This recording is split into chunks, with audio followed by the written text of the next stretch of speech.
ગુજરાતમાં પેપરના છબરડા કેટલા થાય છે મારે તમને કહેવાની જરૂર નથી. એક પછી એક છબરડાઓ બહાર પડતા જાય છે અને વિદ્યાર્થીઓ સાથે નવા ચેડા થતા જાય છે. હવે વાત છે ફોરેસ્ટ બીટ ગાર્ડની પરીક્ષાને લઈને. કેટલા છબરડા થયા પહેલા એ આપણને ખબર છે, પરંતુ અત્યારે કંઈક નવું થઈ રહ્યું છે. હવે જેટલા પણ વિદ્યાર્થીઓ તમે ગાંધીનગરમાં જોતા હશો એમની એક જ માંગણી છે કે અમને માર્ક્સ બતાવવામાં આવે.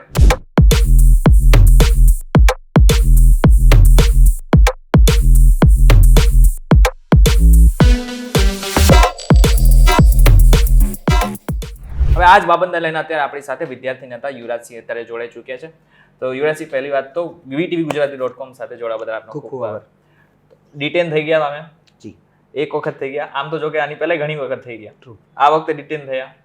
ગઈકાલે જે ડિટેન થયા એમાં થયું તું શું એક્ઝેક્ટલી છે ને, સવારે 6 વાગે જે કુદરતી બાબતોને લઈને ફ્રેશ થવાનું થયું, એટલે કુદરતી બાબતને લઈને મેં ફ્રેશ થવા માટે જ્યારે ગ્રાઉન્ડ છોડ્યું, હજી તો ગ્રાઉન્ડમાંથી જરાક તમે બહાર નીકળ્યા, હજી તો ગાડી હજી રામકથા મેદાનની બહાર નીકળી ત્યાં જ અમને સીધા જ પોલીસની ગાડી આગળ, પોલીસની ગાડી પાછળ લઈને ડિટેન કરી નાખવામાં આવ્યા. પહેલાં તો ગાંધીનગરની સેક્ટર 28ની જે LCB છે ત્યાં લઈ જવામાં આવ્યા, ત્યારબાદ LCB 2માં લઈ જવામાં આવ્યા અને પછી સીધા જ માણસા લઈ જવામાં આવ્યા. ત્યાં અટકાયત કરીને મૂકી રાખવામાં આવ્યા અને સવારના 6 વાગ્યાની અટકાયત અમને રાતે 12 વાગે છોડવામાં આવ્યા. એટલે સવારથી 6 લઈ અને 12 વાગ્યા સુધી અટકાયત અમારી રહી હતી. અચ્છા, ખાલી તમારી થઈ છે કે વિદ્યાર્થીઓ ઉમેદવારોની બી થઈ હતી? જેવી જ મારી અટકાયત કરવામાં આવી એની 5 મિનિટમાં જ આખી જગ્યાએ જે ગ્રાઉન્ડ હતું એ ગ્રાઉન્ડને આખું કોર્ડન કરી નાખવામાં આવ્યું અને ગ્રાઉન્ડ કોર્ડન કરી જે વિદ્યાર્થીઓ હતા અને પોલીસના જે ડબ્બા હતા એ ડબ્બામાં ભરી લેવામાં આવ્યા. મોટાભાગના તમામ વિદ્યાર્થીઓની અટકાયત કરી લેવામાં આવી. પછી જે વિદ્યાર્થીઓ બહારથી આવ્યા હતા એ લોકો ફરીથી સત્યાગ્રહ છાવણી આંદોલને બેઠા, અમુક લોકો ઘચાનના ગ્રાઉન્ડમાં આંદોલન ઉપર બેઠા, તો એને પણ ક્યાંક ને ક્યાંક હેરાન પરેશાન કરવામાં આવ્યા. અને હું માનું છું ત્યાં સુધી લગભગ 2,500 થી 3,000 એવા ઉમેદવારો હતા કે જે ડિટેન થયા હતા, જેને ગાંધીનગરની અલગ અલગ પોલીસ જે કચેરીઓ છે એમાં ડિટેન કરવામાં આવ્યા હતા. ખાસ કરીને જોવા જઈએ તો મહિલાઓ છે એને પણ ડિટેન કરવામાં આવી હતી અને એની સાથે પણ અમાનવીય વર્તન કરવામાં આવેલું હતું. અને ખાસ કરીને જોવા જઈએ તો એમાં મૂળ જે બાબત હતી ને, તો પોલીસે ગાડાગાડી કરી છે, પોલીસે હાથાપાઈ કરી છે, પોલીસે ગુંડાગર્દી કરી છે, કારણ કે ઢીકા ઢોલ પાટું એ બધું જ એને અપનાવ્યું છે. પોલીસે જે વિદ્યાર્થીઓની પણ ટીંગાટોળી કરી છે, પોલીસે ધમકીઓ પણ આપી છે કે ભાઈ તને હું પૂરો કરી દઈશ, તને હું નોકરી લેવાને લાયક નહીં છોડું. આ પ્રકારની વાતચીત એને વિદ્યાર્થીઓ સાથે પણ કરી છે. જે PI દરજાના કે DYSP દરજાના જે અધિકારીઓ હોય એ વિદ્યાર્થીઓને લીધે ધમકાવતા હતા અને ખોટા ગુનામાં ફસાઈ દેવાની પણ વાત કરી રહ્યા હતા. એટલે આ પ્રકારે વાતચીત અને આ પ્રકારનું જે વર્તન છે એ અમે માનીએ છીએ કે ગેરમાન્ય અને ગેરવર્તણૂક આ પ્રકારની જરા પણ ચલાવી ન લેવાય. અને અમાનવીય વર્તન એ ખૂબ થયું છે અને હું માનું છું ક્યાંક ને ક્યાંક આ સરકારના ઈશારે જે સત્તારૂઢ પાર્ટી છે એને ક્યાંક ને ક્યાંક ખલેલ પહોંચતી હશે, તો એના ધ્યાનમાં રાખીને જ કદાચ આ વસ્તુ બની હશે. અને મને એક નથી સમજાતું કે ગુજરાત પોલીસનું એક સ્લોગન છે, સેવા, શાંતિ અને સુરક્ષા. તો એ સેવા, શાંતિ અને સુરક્ષા એ ફક્ત નેતાઓની જ શા માટે કરે છે, નાગરિકોની શા માટે નથી કરતા? ખરેખર નાગરિકોની સેવા, સુરક્ષા અને શાંતિ માટે પગાર જે વિદ્યાર્થીઓ હોય કે યુવાનો હોય કે નાગરિક છે એના ટેક્સના પૈસામાંથી એને પગાર મળે છે. નેતાઓની ખાલી ચાટોકારિતા કરવી કે પગચુંબી કરી અને નેતાઓ કે એ જ ઓર્ડરને ફોલો કરવા હોય તો ખરેખર ખભે ખાખી ન પહેરાય, ખભે એ જે તે પાર્ટીનો ખેસ પહેરી લેવાય. આટલી બધી જો કદાચ એને કહી શકે કે જે તે પાર્ટીની ચાટોકારિતા કરવી છે તો ભાઈ તમારે ખાખી પહેરવાની જરૂર નથી, તમે ખેસ પહેરી લો, કારણ કે તમે એમાં વધારે રૂડા લાગશો. કારણ કે આ રીતે તમે વિદ્યાર્થીઓની ટીંગાટોળી કરો, વિદ્યાર્થીઓને હેરાન પરેશાન કરો, ધમકાવો, ડરાવો, મારો, પીટો, આ ગુંડાગર્દી નથી તો છે શું? અને આ ગુંડાગર્દી જે વિદ્યાર્થીઓ જે માસૂમ છે, નિર્દોષ છે, ત્યાં તમારે બહુ ચરબી નીકળે છે, ત્યાં તમારે બહુ પાવર નીકળે છે, કરવી જ હોય તો એક વખત કરો ને. અગ્નિકાંડ રાજકોટ થયો, એના આરોપીઓ કે એના ગુનેગારો એની ટીંગાટોળી કરો ને, એની સાથે આ પ્રકારનું વર્તન કરો ને. એની સાથે તમે કંઈ કશું કરતા નહીં. મોરબી છે, હરણી છે, તક્ષશિલા છે, આ બધા જ એવા આરોપીઓ છે. અરે આપણા ગુજરાતમાં ઘરે ઘરે અત્યારે તો બુટલેગરો જોવા મળે છે, બુચસિયાઓ જોવા મળે છે, એની સાથે સાથે બળાત્કારીઓ જોવા મળે છે. ત્યાં એક વખત ટીંગાટોળી કરીને બતાવો ને. ત્યાં તો તમારી ટીંગાટોળી થતી નથી. કેમ? કારણ કે ત્યાંથી તમને કટકીનો કંઈક ભાગ મળે છે એટલે તમે અહીંયા શાંત થઈ જાઓ છો. અને જે જગ્યાએ કંઈક વિદ્યાર્થીઓ તમને આપી નથી શકે એમ, કારણ કે એ ખુદ મજબૂર થઈને આંદોલન કરવા ઉપડ્યા છે, ત્યાં તમે સીધી જ તમારી ચરબી દેખાડો છો. ચરબી દેખાડવાના ઘણા બધા જગ્યાઓ છે, તાકાત હોય તો અહીંયા પણ ચરબી બતાડો એટલે અમને ખબર પડે કે ના, તમારી આ ગુજરાત પોલીસ જે છે ને એ ખૂબ બહાદુર છે અને બહાદુરીપૂર્વક કાર્ય કરી રહી છે. અચ્છા, અત્યારે વાત છે જે મેઇન મુદ્દો છે ફોરેસ્ટ બીટ ગાર્ડમાં કે માર્ક્સ નથી બતાવવામાં આવી રહ્યા, તો આનાથી સરકાર સાબિત શું કરવા માંગે? એનાથી સરકારને શું ફાયદો છે? ખાસ કરીને જોવા જઈએ ને તો જેટલી પણ ગુજરાત રાજ્ય સરકારની હોય કે કેન્દ્ર સરકારની જેટલી પણ ભરતીઓ લેવાય છે એમાં સૌપ્રથમ જે વિદ્યાર્થીઓ પાસ ઓર ફેલ હોય એ પાસ ઓર ફેલના વિદ્યાર્થીઓના માર્ક જાહેર કરવાના રહેતા હોય છે.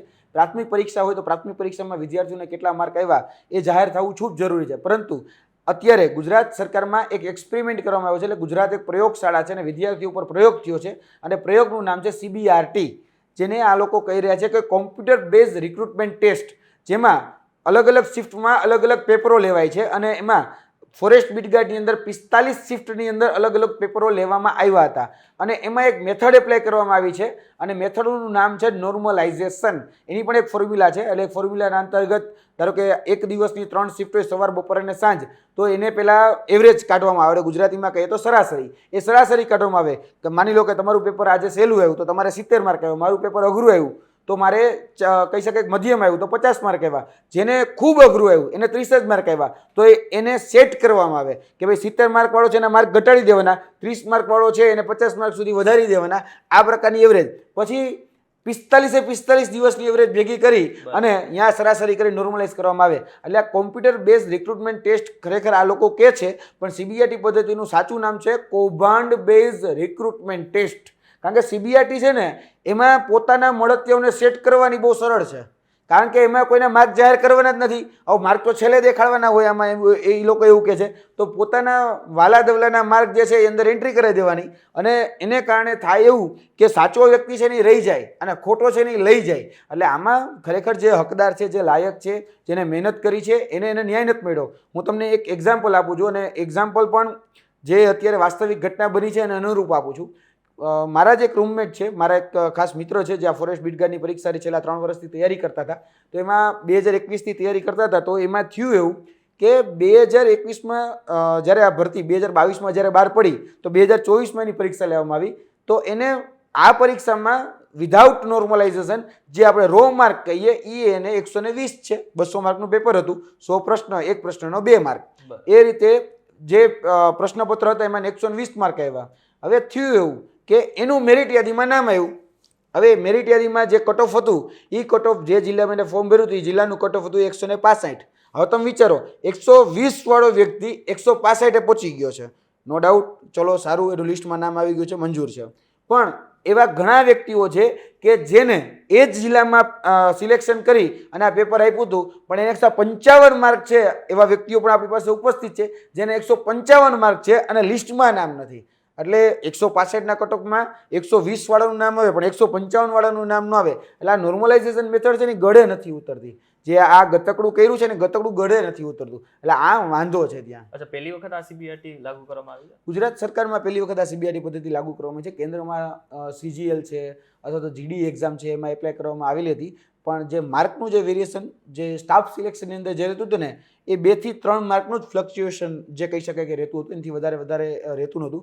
એ વેરિએશનમાં થાય કે 150 હોય ને તો કદાચ 146, 47 થાય, કદાચ વધે ને તોય 152, 53, 54 સુધી જાય, એનાથી વધારે ન થાય. એટલે 2-3 માર્કના આ વેરિએશન જે સેટ થઈ જતું હતું. પણ ગુજરાત સરકારમાં 50-50 માર્કના વેરિએશન છે. એટલે આ CBRT પદ્ધતિ જે લાગુ કરી છે એમાં ભૂલ છે. તો વિદ્યાર્થીઓ માર્ક જાણવા માંગે છે કે અમારા રો માર્ક શું હતા, અમારા ઓરિજિનલ જે માર્ક હતા એ શું હતા, અને આફ્ટર નોર્મલાઇઝેશન અમારા માર્કમાં કેટલો ફેર પડ્યો એ પણ તમે મને કહો. એટલે ગુજરાત સરકાર છે એ પોતાની ચોરી છુપાવવા માંગે છે, કારણ કે ક્યાંક ને ક્યાંક જે ગંધ આવી રહી છે, કૌભાંડની, ભ્રષ્ટાચારની ગંધ આવી રહી છે, આવી ગંધ છતી થઈ જાય એમ છે, કારણ કે પોતાની ચોરી જે છે એ પકડાઈ જાય એમ છે. કારણ કે ગૌણ સેવાના પેટમાં પાપ છે, એનું પાપ એ છાપરે ચડીને પોકારે એમ છે. એટલા માટે એનું પાપ સામે ન આવી જાય એટલા માટે ગોપનીયતા નામનું ગતકડું એ મૂકી દેવામાં આવ્યું છે અને ગોપનીયતાનું ગતકડું મૂકી અને આ જે પ્રોસેસ છે એને ઢાંકી દેવામાં આવી છે. એટલે ઢાંક પીછોડો કરી રહ્યા છે, કારણ કે ચોર છે. જો ચોર ન હોય, એને ઈમાનદારીથી કામ કર્યું હોય, પ્રામાણિક હોય, પાકસાફ હોય, તો ગૌણ સેવા પોતાના માર્ક, વિદ્યાર્થીઓના જે માર્ક જે છે એ ગૌણ સેવા પોતાની વેબસાઇટ ઉપર PDF ફોર્મમાં મૂકી દે. જો પાકસાપ નથી તો આપણે બધા જાણીશું કે આગળ કઈ રીતે માર્ક મૂકશે. તો તમે સરકાર પાસે, અધિકારીઓ પાસે ગયા તો હશે, અધિકારીઓનો શું જવાબ હતો? જ્યારે અધિકારીઓને મળ્યા ત્યારે અધિકારીઓ, એટલે ગૌણ સેવાના જે જવાબદાર અધિકારીઓ કહી શકાય, એ જવાબદાર અધિકારીઓને જ્યારે મળ્યા ત્યારે એ પણ કહેતા હતા કે ભાઈ વાત તો સમજીએ લોકોને કે ભાઈ તમે સાચા છો, અમારે ખુદને એટલે કે ગૌણ સેવાને TCS સાથે કોમ્યુનિકેશન કરવામાં ફક્ત મેલ કરવાનો છે, એની સાથે કોઈ અમારી વાતચીત નથી થતી. આવો અધિકારી તમને હા, આવો અધિકારી. એટલે અમે સતત એને રિક્વેસ્ટ કરીએ છીએ પણ એ સુધારી દેવાની ના પાડે છે. હવે એ એવું કહે છે કે ભાઈ તમે અમારું બિલ પાસ કરી દો. હવે ઓલા અધિકારી કહે છે કે તું આજે કોઈ પણ આપણે ધારો કે કોઈને આપણે પેમેન્ટ શા માટે કરીએ કે એ આપણે સારું સામેથી વર્ક આપે, કામ આપે, તો આપણે એને પેમેન્ટ કરીએ. તો અધિકારીઓ કહેતા હતા કે ભાઈ અમે તમને પેમેન્ટ નહીં આપીએ, તમે બિલ પાસ કરો. હવે આપણે બધા જાણીએ છીએ આ દેશ કોર્પોરેટથી ચાલે છે, કોર્પોરેટ કંપનીઓથી ચાલે છે, એટલે તો સીધા જ ઉપર લેવલે ફોન કરવાના કે ભાઈ અમારું પેમેન્ટ અટકાવી દીધું છે. એટલે સીધા જ ભરતી બોર્ડના અધ્યક્ષ હોય એ આમાં આવે. ભરતી બોર્ડના અધ્યક્ષ કે ભાઈ તમારું પેમેન્ટ પાસ કરી દો. અધિકારીઓ કે પેમેન્ટ તો પાસ કરીએ કે અમને સારી સર્વિસ મળી હોય. સારી સર્વિસ મળી નથી, હજી વિદ્યાર્થીઓને અસંતોષ છે. વિદ્યાર્થીઓ એવું કહી રહ્યા છે કે આ પ્રશ્ન સુધારવાનું પાત્ર છે, અને રિયાલિટી એ પણ છે કે આ પ્રશ્નનો જવાબ આ ન આવે એ આપણી પાસે પ્રૂફ છે, અને વિદ્યાર્થીઓ સાચા છે. કરવાનું શું? એટલે આ તકલીફ છે. એ તકલીફને કારણે થયું એવું કે વિદ્યાર્થીઓ સતત ભરતી બોર્ડે જતા હતા, ભરતી બોર્ડે રજૂઆત કરતા હતા. ભરતી બોર્ડના જે જવાબદાર અધિકારીઓ હતા, અધિકારીઓને નો ડાઉટ સાંભળતા પણ હતા. પછી છેલ્લે કંટાળીને એવું કહી દીધું કે હું રાજીનામું આપું છું એ અધિકારીઓએ. અને અધિકારીઓ એમાંથી પોતાના ટ્વિટર એકાઉન્ટથી લઈને મોટાભાગની જે બાબતો અપડેટ આપતા હતા એમાંથી એક્ટિવ હતા અને ડીએક્ટિવ થઈ ગયા, અને બધી જ બાબતોની જવાબ આપવાની ના પાડી દીધી. હવે અમારે જવાનું છે ભરતી બોર્ડના અધ્યક્ષ પાસે કે ભાઈ કમલ દયાણી છે અત્યારે, તો એ અમને મળવા તૈયાર નથી, કારણ કે અમે તમને ન મળીએ. તમે વિદ્યાર્થીઓના પ્રશ્ન હતા, વિદ્યાર્થીઓ ફી ભરી છે, બધા પૈસા આપ્યા છે, છતાં પણ એ એવું કહે છે કે ભાઈ મારે બીજા કામકાજો છે, હું બીજા કામમાં વ્યસ્ત છું, અત્યારે હું આઉટ ઓફ ગુજરાત છું. એક વખત તો વિદ્યાર્થીઓ કે એવું કહી દીધું હું આઉટ ઓફ ગુજરાત છું, તમને નહીં મળું. અમે કીધું જ્યારે આવો ત્યારે અમને મળો. તમે આઉટ ઓફ ગુજરાત હોય તો તમારે તો as a power of authority તમારી પાસે છે, હવે તમારા વગર તો કોઈ એક્શન લેવાય નહીં. તો અત્યારે કહે છે કે ભાઈ તમે ખાલી બસ લેખિતમાં આપીને જતા રહો, બાકી અમે જોઈ લેશું.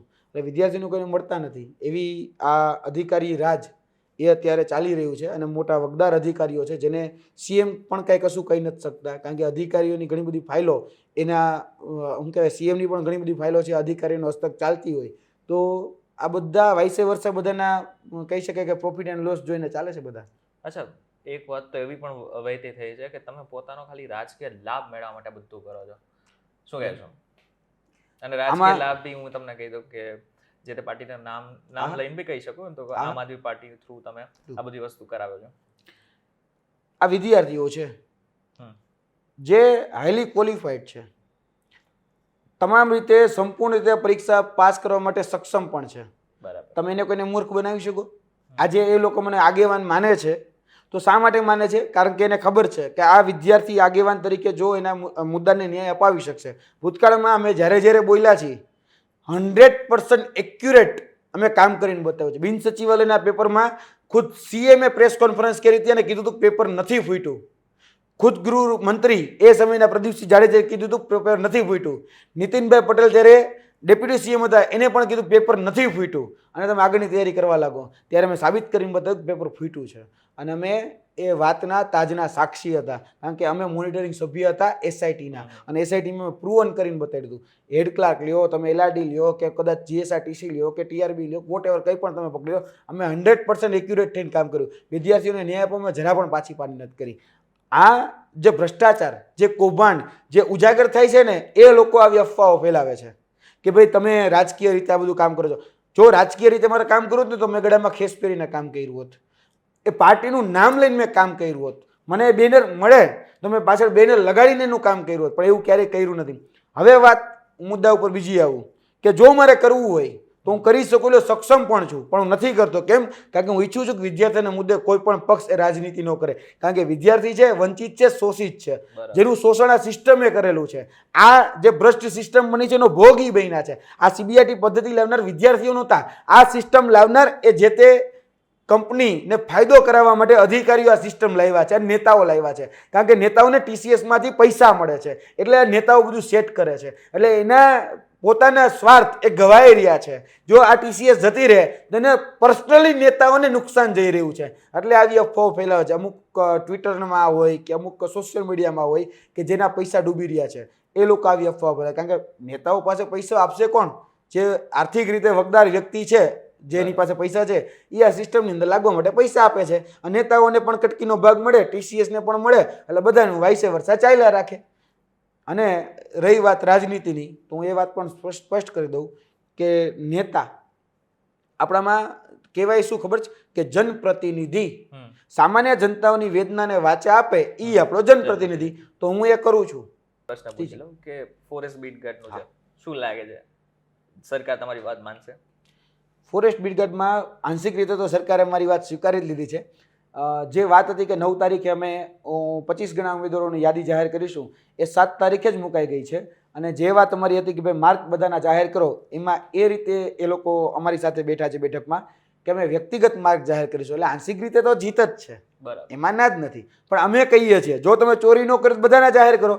હવે અમારી આટલી જ માંગણી છે કે તમે ફોરેસ્ટ બીટગાર્ડમાં બધાના માર્ક જાહેર કરો. અને સીબીઆઈટી પદ્ધતિ જે લાવ્યા છો જે સંપૂર્ણ રીતે નિષ્ફળ સાબિત થઈ છે, જેમાં ફ્લક્ચ્યુએશન 50-50 નહીં 60-60 માર્કના વેરિએશન આવી રહ્યા છે, તો આ સીબીઆઈટી પદ્ધતિ રદ કરો. કારણ કે તમે કોઈ પણ વ્યક્તિને શા માટે 60 માર્ક સુધી ગ્રેસિંગ આપી શકો? એવા આપણી પાસે નીટ જેવી એક્ઝામના એક્ઝામ્પલો છે કે ખાલી ટાઈમ લોસ તેની બદલામાં જ્યારે માર્ક આપી દેવામાં આવ્યા હતા ત્યારે સુપ્રીમ કોર્ટે કીધું હતું કે તમે માર્ક ના આપી શકો, વિદ્યાર્થીની પરીક્ષા ફરીથી લ્યો. અને વિદ્યાર્થીની પરીક્ષા ફરીથી લેવાની હતી અને નીટ એમ કીધું બધાના માર્ક જાહેર કરો વિથ સેન્ટર.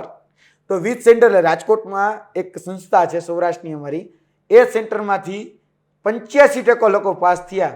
અમદાવાદમાંથી ન થયા, આપણે ગોધરા હતું ત્યાંથી ન થયા. રાજકોટના એક સેન્ટરમાંથી 85% લોકો પાસ થયા. એટલે હવે મને ખબર પડી ને કે મારે કયા સેન્ટરમાં ફોર્મ ભરવા, નીટની પરીક્ષા આવે તો મારે કઈ સેન્ટરમાંથી મને લાભ થઈ શકે એમ છે. એટલે હવે ખબર પડવી જોઈએ કે ધારો કે આ હું તમને ખાલી યાદી આપું છું કે મેરિટ યાદીમાં 177 કટ ઓફ જે છે સુરતનું છે, તાપીનું કટ ઓફ 175 છે, કટ ઓફ છે. એમાં 8 ગણા ઉમેદવારને પાસ કર્યા છે, એકની સામે 8 ગણા ઉમેદવારને પાસ કર્યા હતા. એ કટ ઓફની વાત કરું છું. તો એમાં તમે વિચારો એવા સક્ષમ લોકો છે ને જેને 200 માંથી 200 આવ્યા હશે ને, કારણ કે કટ ઓફ 175 છે કે 177, અમુક લોકો હશે 200.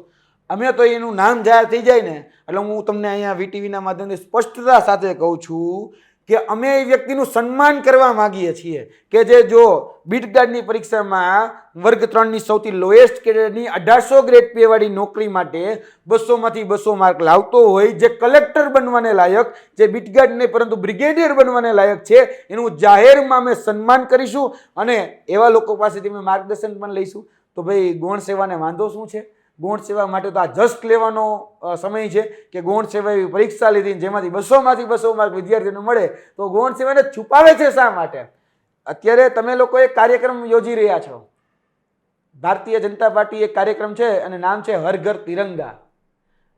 તિરંગાનું સન્માન અમને દિલમાં છે જ, આન બાન શાન એ અમારો તિરંગો છે જ, એમાં ના જ નથી. પરંતુ જો ખરેખર ગુજરાતના યુવાનોને ન્યાય આપી શકતા હોય ને તો એક કાર્યક્રમ યોજો કે હર ઘર રોજગાર.